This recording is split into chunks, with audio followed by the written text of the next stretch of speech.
Risk adaptive and intelligence driven cybersecurity, proactive detection and response. It is my pleasure to introduce the panel today. It will be led by Mr. Manoj Taskar, Country Manager, India Anomaly, Mr. Rishi Rajpal, Vice President, Global Security Concentrix, Mr. Rajesh Kumar, Senior Vice President and CISO EXL Service, Ms. Neha Teneja, SGM and CISO Hero Motorcorp. The session will be moderated by Mr. Prashant Chaudhary, Partner Technology Consulting EY. Now I would like to hand over the mic to the moderator to take the session forward. Thank you all.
Okay.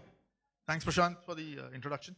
And the question also is pretty relevant from an anomaly perspective, because what we are talking today is adaptive risk is basically trying to understand from an organization how soon are they able to understand the different threat vectors that are impacting them, and how soon is their IT organization adapting to ensure that they mitigate those risks quickly. And that also comes in, that comes at a cost, obviously. And when I say cost, it's not in terms of money, it's in cost in terms of time, because the analyst needs to understand what are the various vectors, what are the various indicators that are responsible for that risk, and then take a conscious decision on how to mitigate that. So that's what we've been seeing a lot, as a driving factor for the organizations now.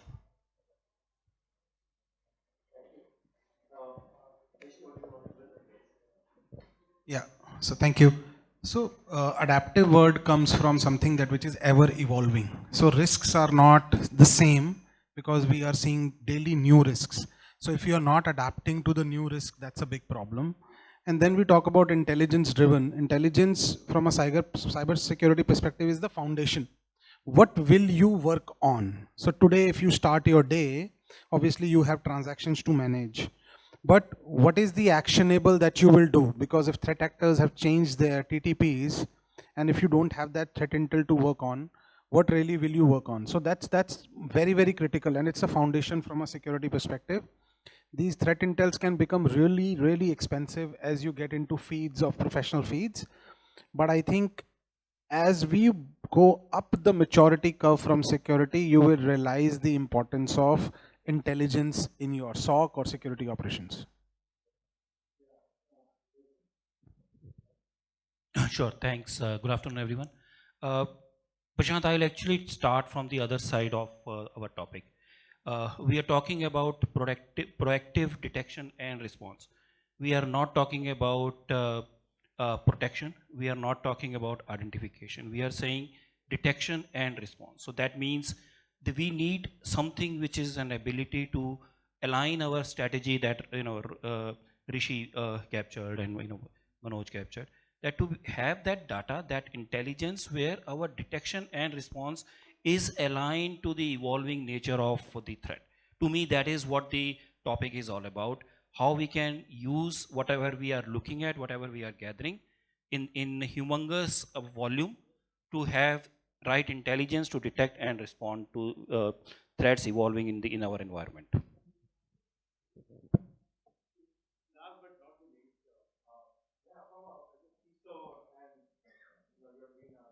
Also, for a large part of your career, both as a consultant and also as a CISO carrying a large responsibility. What's your take on this?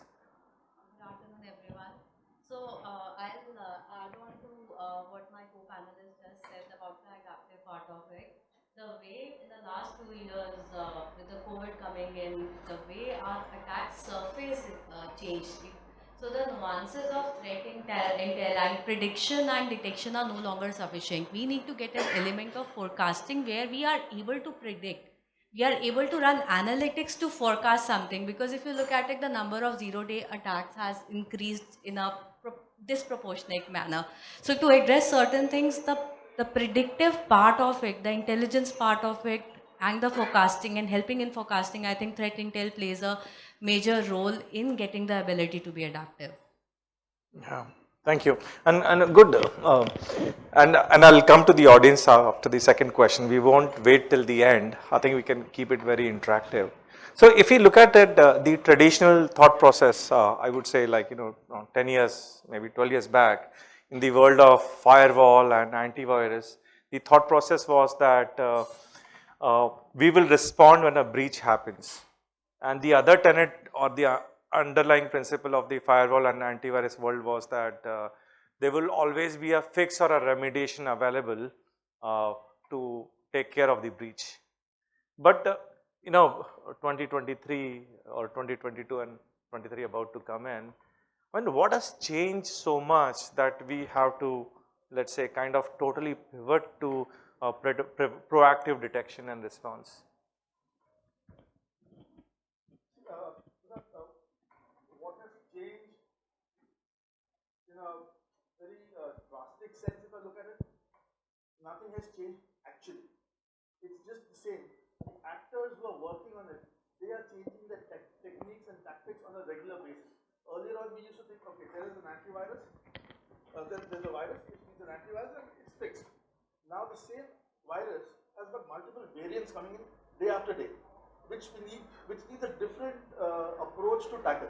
So the same antivirus is not enough for it, and this vector, virus and this activity, the way the analyst looks at it, that needs to be understood very critically by the analyst, and that's where intelligence becomes critical to drive in this aspect of understanding how the indicator looks from a 360-degree perspective.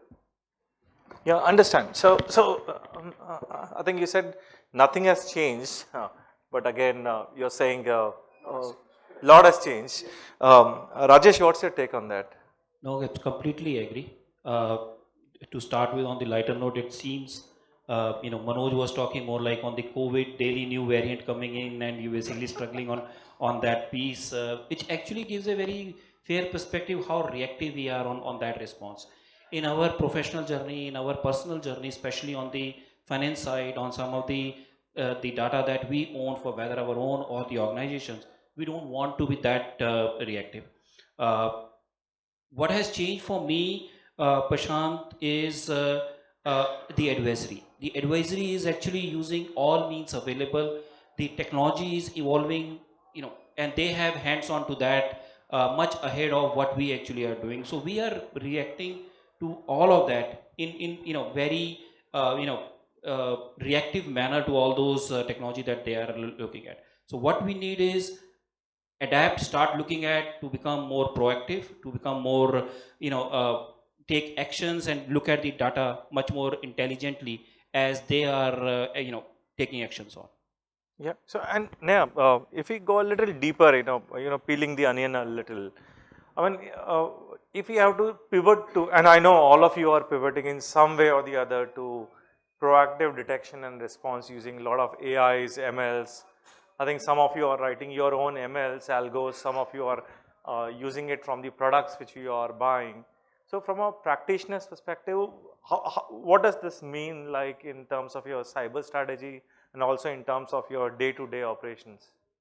So, when we say that we are going to adopt this approach, it's not totally that you adopt the tools and technologies and the approach will get successful, because there will still be a human element involved. It's a challenge to make use of that intel in a meaningful manner, to have some KPIs, and your KPIs need to be defined respective to your organization. Maybe you're protecting against supply chain attacks, or maybe you just want to strengthen the data leakage prevention. So it has to be linked to, because it can't be a disruptive approach. And the other thing is, if you incur, so if I do automation and there's some automated action taken to stop something which was a false positive, rather than creating a feedback loop and improving my intelligence, that false positive creates a business impact.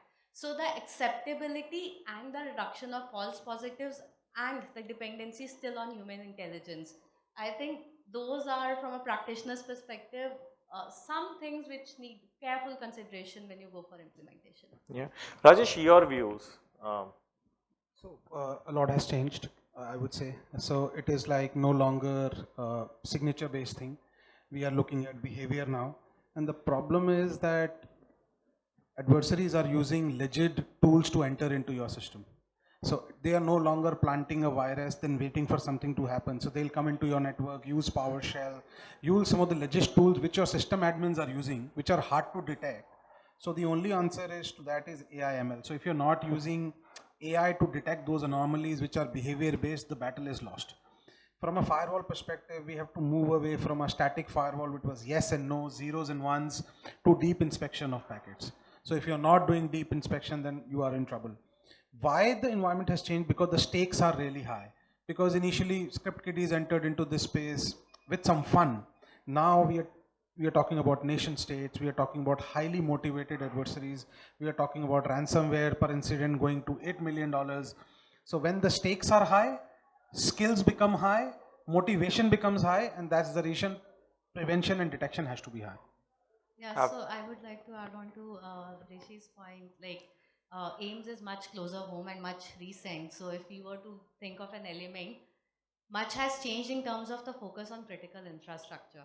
So, I mean, with the connectivity, the air gap ending, there is a lot of surface exposure that techniques may not be changing to exploit OT. You may still be going through the IT network. And the unfortunate part is IT security strategies started much earlier together as a cohesive element comparatively.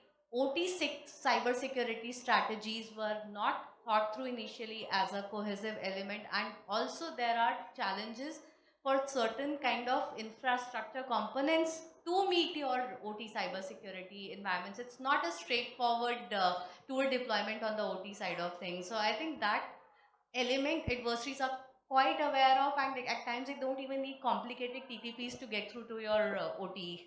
And again, critical infrastructure is somehow being targeted massively. Okay, Colonel Bhadraj, see, what you just mentioned is absolutely right from a defense perspective. Now, we're looking at a nation-state defense perspective. Attack is the best form of defense. I completely agree. And I come from a defense background, so I can relate to that. But when you're looking at a corporate, it's very difficult for a corporate to leave their regular business and start looking at creating offensive strategies on the cybersecurity front. And I'm sure Rajesh and Rishi and Neha can elaborate more on this, because running an organization which is 1,000 people strong, multiple thousand people strong, and then creating an offensive strategy, it becomes only. Approach, the mindset has to be offensive. You have to think what other adversary is going to do. I never mentioned that you start attacking the correct. or something. Your approach or process, that machinery has to move a step faster than that. And that's exactly where the intelligence-driven kind of kicks in, because that's where we're gathering intelligence of how the adversary is operating, what are they thinking, what are the techniques, and how can we counter those. Rishi, your thoughts on this? Yeah, I'll add to that. Colonel Bhardwaj, fair in a point. My thought will be, what is the mission that you are taking up? For a corporate, that is what he was alluding to. We have a very different mission. and nationwide, probably have a very different mission. The way you want to execute that mission is it all about your strategy that you want to eventually pick up. I'm sure, uh, purely from the end state perspective, a country like India probably will not be that offensive. But they want to gather the information. They want to collect all that can come in. Compare that to a China or a Russia, they do want to play much more offensive around that. It is two aspects: your own mission, and then the aspect of what approach or strategy you want to take that mission to. As a corporate, if I can only keep myself to that, and probably we can extrapolate that. What we are talking over here is that data is coming up so much, that information is coming so much. How can we basically be more proactive to deal with that data that a nation can use, that a corporate can also be using? There are tools, ML, AI based, algorithms which are getting developed, which cybersecurity teams, which whether offensive or defensive, both are utilizing. The topic that we are targeting about is how we can be more proactive to bring the intelligence out of that. You are right. At the end, the warfare still means what intelligence you have against the opponent. Our opponent, the cyber adversary, is dealing with a lot of data, a lot of information, and we have to deal with that as well. So to add on to further about when you said offensive and versus defensive, so it can't be completely offensive, but then when you get the predictability element, like when you start predicting yourself, you start forecasting yourself. So that does give you some component of, not exactly being on the offensive, but then you're failing somebody's attempts, you are foiling somebody's attempts by getting that prediction part sorted, where this threat intel and proper usage of this threat intel, which is the challenge part of it, comes into play. So your cybersecurity strategy can be a combination, and it will give you more cyber resilience. Obviously, you can't start yourself going on the offensive. But on the approach side, I think the red teaming, which is we empower them enough to think like an adversary and attack us, right? Obviously, they will not get to a stage that they will cause downtime, but they will reach to a stage that if an adversary would have come, he would have reached here. And the concept of continuous red teaming is evolving right now. So basically what happens is red teaming once a quarter PT or once a month, it's not happening. Every 10 minutes the threat landscape is changing. So the concept of continuous red teaming to ensure your tools are configured and working as desired. That's important. Yeah, let's see what the audience has to say, and thank you, Colonel, for raising such an important and interesting point. So how many of you in the audience think that in the world of cybersecurity, when you are under attack, or when somebody is attacking your infrastructure or critical assets, the question is, in such a context, how many of you think that attack or going after the adversary is the best form of defense?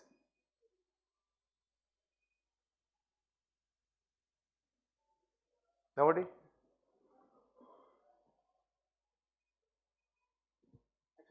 Not really going after the adversary, because being corporates, there are some ethical hats that we need to wear. And obviously one of the fear back in mind is because you don't know your adversary well. So the moment you go after, it will bounce back exponentially or not, that we don't know, right? That is one of the fear. So if I have to put it, and it's not a surprise that nobody raised the hand, because they, as corporates and as consultants also, when we interact with clients who are under attack or who are actually responding, many times it's very clear that who's after, or it's very difficult to attribute an attack to in a cyber world, but you broadly get an idea that okay, who is after, and more often than not, the clients do not want to call out. And the feeling I get is that we all as organizations are like those people in the Jurassic Park surrounded by dinosaurs. The mindset is survival. The mindset is not to go and fight the dinosaur or those dinosaurs. So as organizations, our focus is survival. As nation state, we have the wherewithal and the power and the strategic reason to go and fight those dinosaurs. So in a way, standalone, we have to ensure our survival, because we have to make motorcycles, we have to make software, we have to make products. But as a country, we have to ensure that people making those products and services are secured. Anybody, any views, comments on this? and the amount of data which was exfiltrated was substantial. And this organization did not name the nation state. They actually went to the 3-letter agencies they have, and then they dealt with that.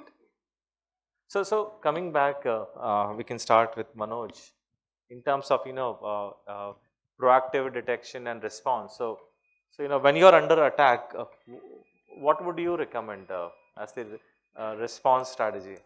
See, I would look at it a little step first, where before you are under attack, your team should be looking at the various trends that are happening around you in the similar industrial domains of yours. What are the various activities coming in from the attacker perspective? Which geography are they working in? Which industry vertical are looking at? And what are the techniques they are adopting? Let's not wait कि जिस दिन होगा उस दिन देखेंगे, patch हम उस दिन करेंगे. That's an old approach. If there is clear-cut intelligence, there's clear-cut guidance given to you saying that there is a bad actor who is targeting financial sector in, let's say, starting in Europe and is moving towards the east. Why not we take a proactive measure of blocking that actor's techniques on our secure systems earlier on? And that's where the intelligence-driven proactive detection kicks in for us. So I'll start with consider yourself breached. And when you consider yourself breached, what will you do? And do it at a time when you are not breached. Because then you will be able to take wise decisions and make a playbook, right? He raised a very important point. When there is a breach, there'll be a team which is constantly working on handling the breach. There'll be a team who's be working on communications. There'll be a team who'll be making on client communications, regulatory compliance. So unless and until they work in parallel during a breach and you have a ready incident response playbooks, you won't be able to handle an incident, or you will be able to handle, it will be very haphazard and the repercussions can be very high. So do an incident response when there is no incident, or you think there is no incident. That will be much better way. Document the entire process, branch it out to respective stakeholders, run a mock drill. We all used to do fire drills. I mean, let's do ransomware drills, let's do cyber attack drills, and that way you will learn that where are you missing out. So, completely, this idea is something which is very doable when you run a specific ransomware drill. So, unfortunately, as of now, we do not have any established regulation that whether you're going to pay the ransom or not. It's an organization which takes the call. So, if you already do those drills, you will have those established chain of commands to, actually navigate, God forbid, if something happens. So, Rishi has a very, very valid point. And this could be a case-by-case basis. The outcome of your first ransomware drill could also enhance the intelligence component of your SOC SIM. So I think all these things kind of cohesively tie back to each other to make it happen. Completely agree. I think I'll reiterate what my panelist actually said by using one example. We shifted towards the proactiveness of doing the testing in the peacetime to make sure if something happens, we are prepared for that. I recall having a discussion with a large credit card company, and they were doing these simulations, global credit card company, and they were basically quarterly exercise. They do it with their board, and they come out basically talking about if their data is breached, there is no way that they can actually replace those cards. Something that they have to undertake much early, much before the data actually can be breached. So they identified a small set of people where it can be done, but larger portion, the global portion, is something they feel is going to take at least couple of years before everyone will get a replacement card. A typical example, if they don't do those testing, if they are not preparing, not building out their playbooks, will not come out. It is the part of the intelligence that they are gathering, it is the part of the intelligence of the playbook that they have evolved, that they are actually able to identify and get a sign off from their board and from the regulatory authorities to make sure they know what they are doing. So we'll do audience poll. How many of you are believers in these playbooks, that make a playbook and use it? I do. Yeah. Yeah, maybe, let's settle with this quick poll and then we'll come to your promise. So how many of you are believers in the playbook? I'm not a believer in the playbook. Okay. And let's do it the other way around. How many of you are not a believer in the playbook? We have a leftist group here. Anybody? How many ways are there that we can come? That those roadmap can be prepared, right? What action can be taken at the time? Who will be responsible guy? Who will be available that time to take action?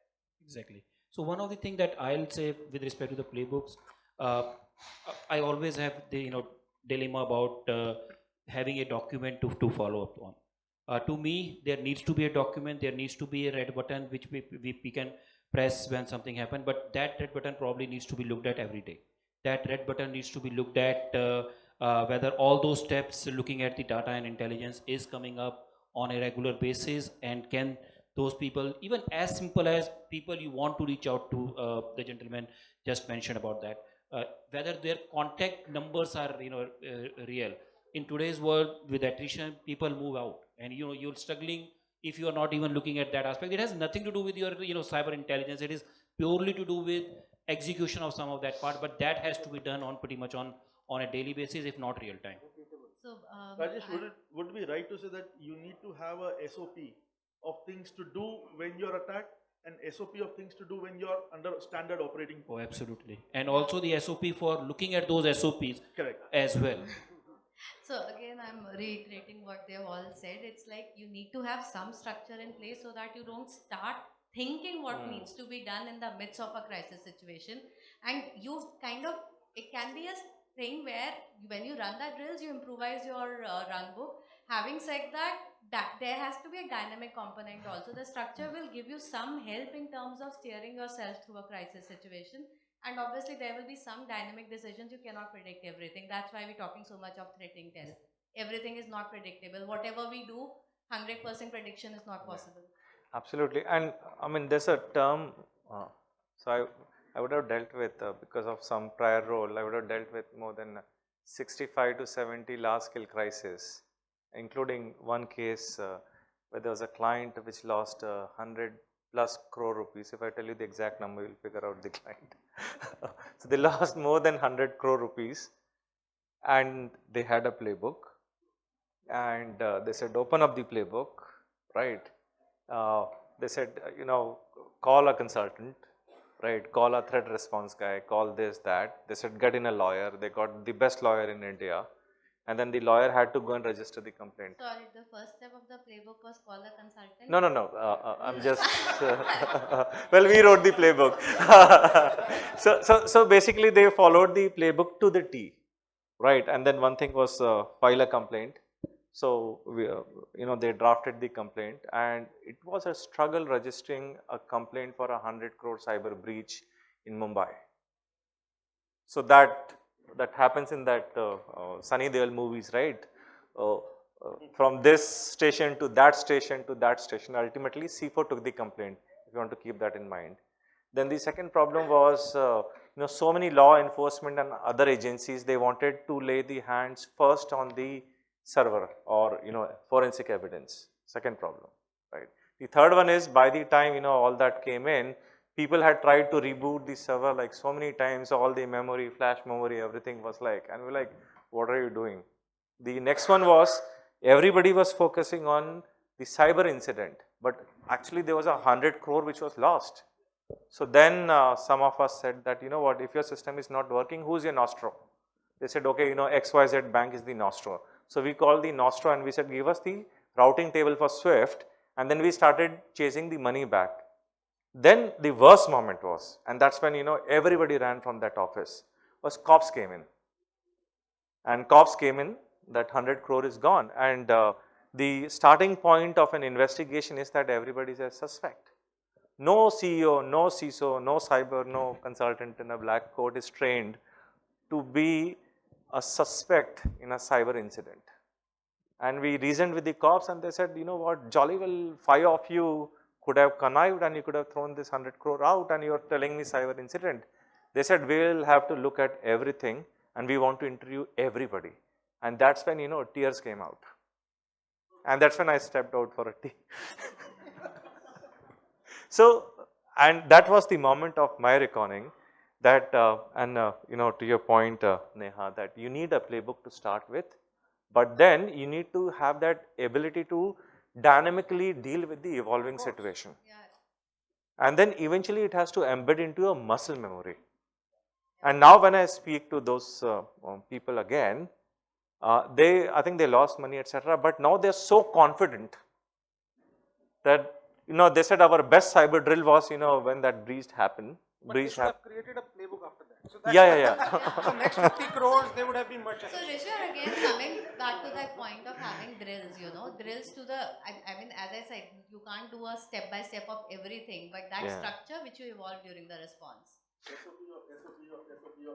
SOP. No, So I that know that actual drill, I yeah. think most So of that it brings is us, you know, the lady in black. If you could introduce yourself and then ask the question. Oh yeah. I mean, from Concentrics. I just wanted to say, he's the man. yeah, I know. No, I just wanted to say that because of the drills that we were talking about, the ransomware exercises, we have seen a lot of clients who have now coming up with this to be put in a contractual requirement for them, like a biannual ransomware drill or a cybersecurity drill. So that like is becoming something that they really want us to be committed on. Yeah, I think that is a pretty much a new trend.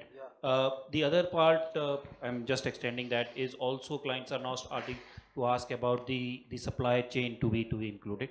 But I also want to provide response to the gentleman from the armed forces. So I think that is very specific to organization to organization. In my organization, what I have seen is lawyer is part of the discussion. In many other organizations, it may not be. I think that culture probably, as management team has to start driving in, and looking at some of these simulations that we are talking about. This could be one of the learning that people can drive from there. Sorry, back to you. Yeah. So let's run a quick poll. You know, there's 6-7 minutes to go, but I'll stir it up one last time. How many of you think that your organization would most likely face a serious breach in next 2 years? Okay. Yeah. So still, at least more than 50% of you believe that your organization won't face a serious breach. I change believe to expect. Expect. I probably may not believe that, but yes, I know. You know, it's like we say, कब होगा नहीं, होगा, कब होने वाला ये सोचो. So that brings us to Log4j. Remember last Christmas? किसी ने नहीं सोचा था, and hopefully it doesn't happen this time. Yeah. So the question to the panelists is, and Vivek, I have a question for you. Time permits. So proactive detection response, right? So last year, same time, I think last year, right? We had the Log4j, which spoiled the Christmas for many of us. Yeah, it's like it's the anniversary now. So how are you celebrating the Log4j anniversary? As in, anything different are you doing? Are you doing some more preparedness or expecting? From our perspective as a product vendor, what we're telling our customers is they need to pay more attention to the trends that are happening on the similar lines now, so that they're more aware of what's coming through, rather than waiting for it to happen. Obviously, that's where the intelligence analysis comes into play a lot. Trying to track down who are the similar actors or similar type of techniques being used worldwide, if they are operating in this part of the world where the organization is. So having that awareness and providing them with that intelligence is what we are giving to our customers. So saying be vigilant of the trends that are happening. Learnings from Log4j were really, one of the struggle was that companies didn't know what their assets were and what were they running on them, right? So at a click of a button, a lot of companies struggle to get inventory of the assets which are running Log4j. So those were some of the learnings I think most of us have taken. In case something of that nature comes in, we'll be much better prepared because we have updated our playbook. No. Yeah, I mean, do you have those buttons? You know, we all one button and. For us, I think inventory, the asset management is always been one of the focus area. But at the same time, we were caught pretty much on I'll say unprepared. we were able to gather the team and basically able to manage it pretty much on the war footing, so no damage. But the takeaway was get more in intel, get more sources to basically provide that intel, and it should not be after 24 hours you are getting it. You should be getting it as fast as possible. We uh, that is what we eventually did. I'm not sure that it is right, but yes, that is what our reaction to that was. So I think asset management has been a historical trend. I think more focus on it. And having said that, again the Intel part of it. So where there is better equipped to predict 0 days. We haven't reached that stage, but once we do, I think it should be a better outcome for everybody. But asset management, again, I'll harp on. There are certain problems which have been there, which continue to remain there, and I don't have a upfront answer. But yeah, those needs to be picked up by everybody as a foundation element. I'm so glad none of you are saying our strategy is cancel leaves of cyber staff. Yeah, the other thing that comes to my mind. They never go to leaves anyway. Actually. Yeah, the other thing that comes to my mind is organizations should start looking at their attack surface exposure. And they should look at that on a continual basis, not in a once in a quarter basis or once in 6 month basis. On a regular weekly basis, they should look at what's their attack surface and how exposed are they on that attack surface. Daily.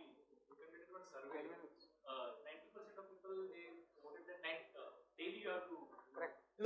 I would love an organization would do it daily.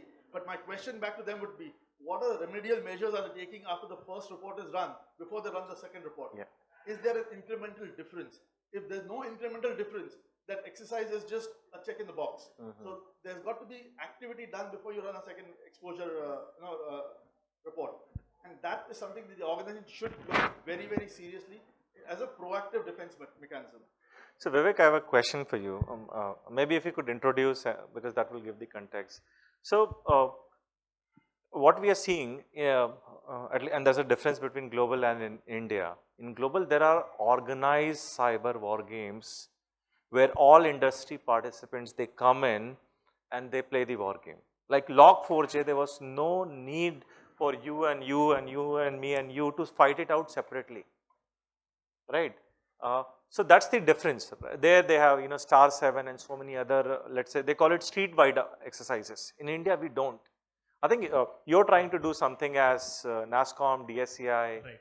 And I'll just give you example of Log4j, what we have done, right? So I think everyone was behind exploring that where exactly we are using that particular library, and everyone was exploring how I can patch it. So rather, I think Rishi also knows what we were doing, that we are talking to different CISOs and thinking about, rather than going behind a patch, because it was very difficult, because Log4j have been used not just by your applications, but a lot of SaaS-based applications and a lot of third-party applications. So we just simply map the TTPs and IOCs and trying to understand the pattern, the way the vulnerability is getting exploited. At least if you block that particular door, you get enough amount of time to to patch the particular vulnerability. So I think it has come from the industry deliberations and the collaborations that we do. And secondly, about exercise which you asked, I think as a DSCI, we have conducted a national simulation exercise last year. Because I think in this world, collective defense is very much important when industry comes together. And I think similar efforts can be done at the industry level, especially those user industries, to conduct these simulation exercises, red teaming exercises. So I think we are definitely working closely with our industry friends to have the real-time exercises where we see a ransomware attack or maybe critical zero-day vulnerability and how we can prepare the collective response to it. So definitely it is under plan, and we will be reaching out to our industry friends to take more inputs from you to conduct this kind of in-depth exercises. And we look forward to that. Thank Sure. you. Thank you. So I think just 10 seconds left. We were speaking about learning from last year's Log4j incident. I think one good learning will be we should remediate all the vulnerabilities, whether these are low risk or critical vulnerabilities, because if low risk vulnerabilities, if left unattended, will come with much force years later. No, ma'am, will not respond to that. Remediating low risk vulnerabilities will open a Pandora's box. But I think, yeah, so that we will keep it for AISS 2023. So I would really like to thank each one of you for coming here, and this didn't feel like a session after the lunch. I think so fantastic questions, and so many who's who in the audience. It's been our pleasure and privilege to be having this discussion along with you. And I would really like to thank Manoj, Rishi, Rajesh, and Neha for taking some time out from their busy schedule. I think we should give them a round of applause. Thank you.